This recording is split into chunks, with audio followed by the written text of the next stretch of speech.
अरहन्ताणं नमो अरहन्ताणं नमो अरहन्ताणं।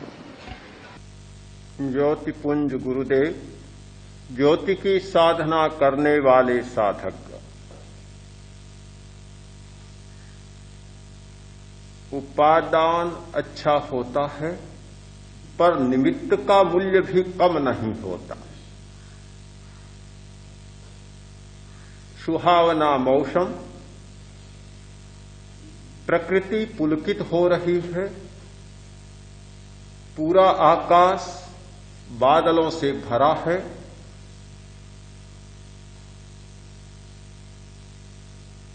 सारी भूमि हरित हो रही, एक नई आभा, आकाश की आभा भूमि पर उतर रही है।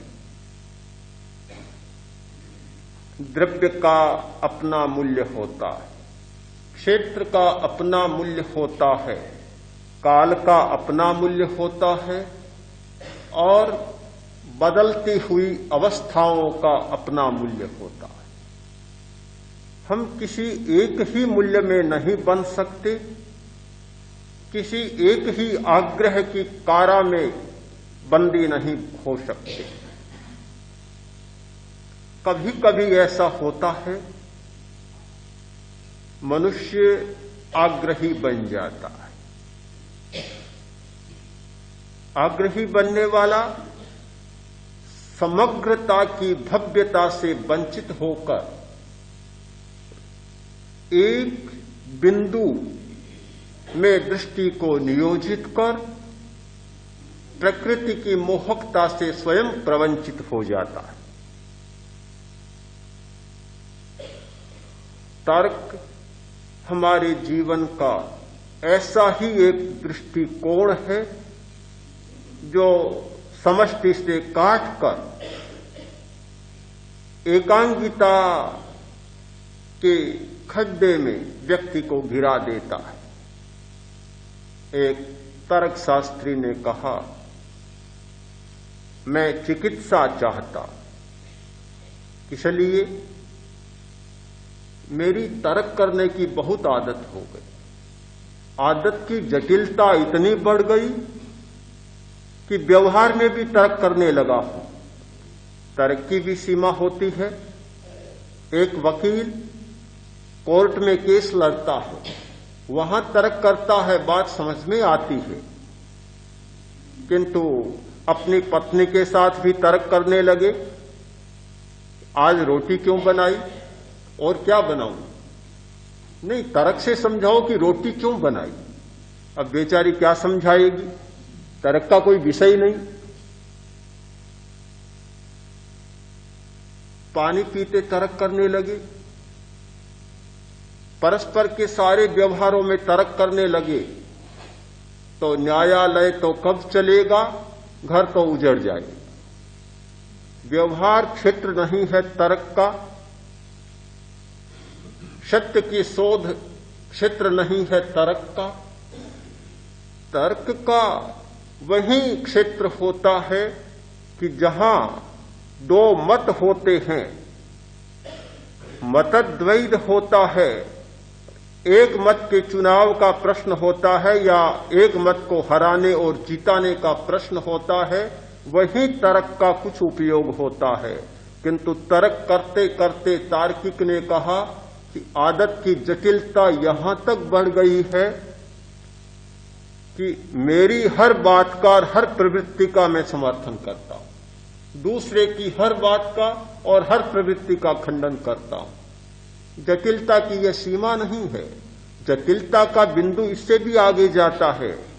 वह क्या? मैं जिस बात को कहता हूं और उसका समर्थन करता हूं, वही बात कोई दूसरा कहता है तो उसका खंडन करता हूं। ये क्यों ऐसा होता है? एक कोई ऐसा ही तार्किक था, उसने अपनी बात रखी,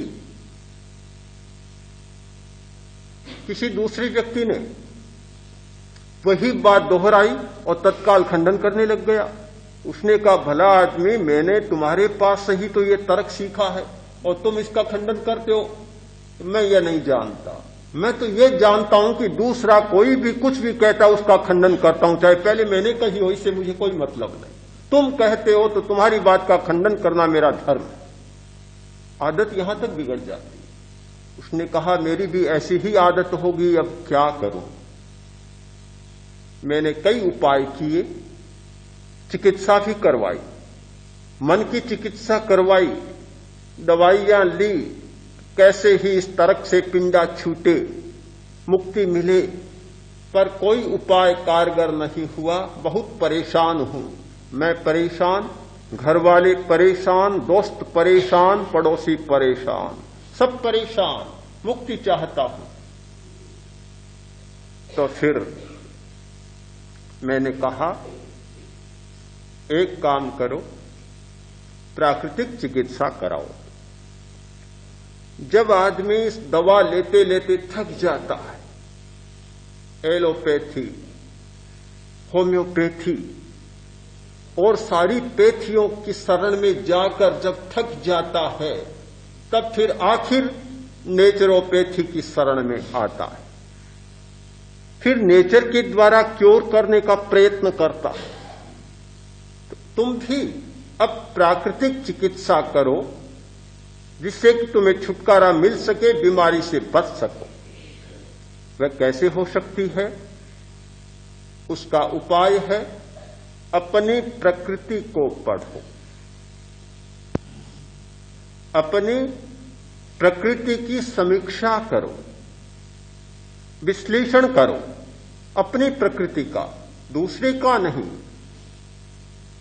खंडन करो अपनी प्रकृति का, जो विजातीय तत्व अपनी प्रकृति में घुस आया है उसका खंडन करो, और जो अपनी प्रकृति है उसमें रहो। आज चिकित्सा का सिद्धांत बहुत तेजी से बदलता जा रहा है।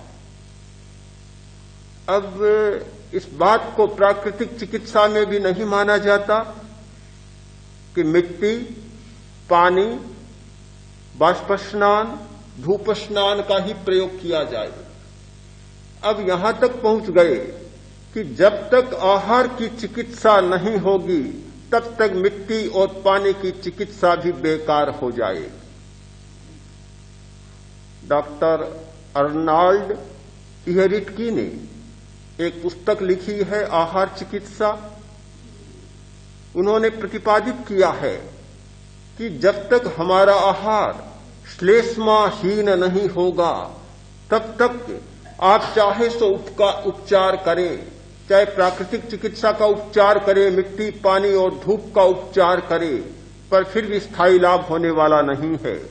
क्योंकि आहार तो बीमारी को बढ़ाने वाला चलेगा और दूसरी ओर चिकित्सा चलेगी, तो एक बार शमन होगा किंतु निराकरण नहीं होगा।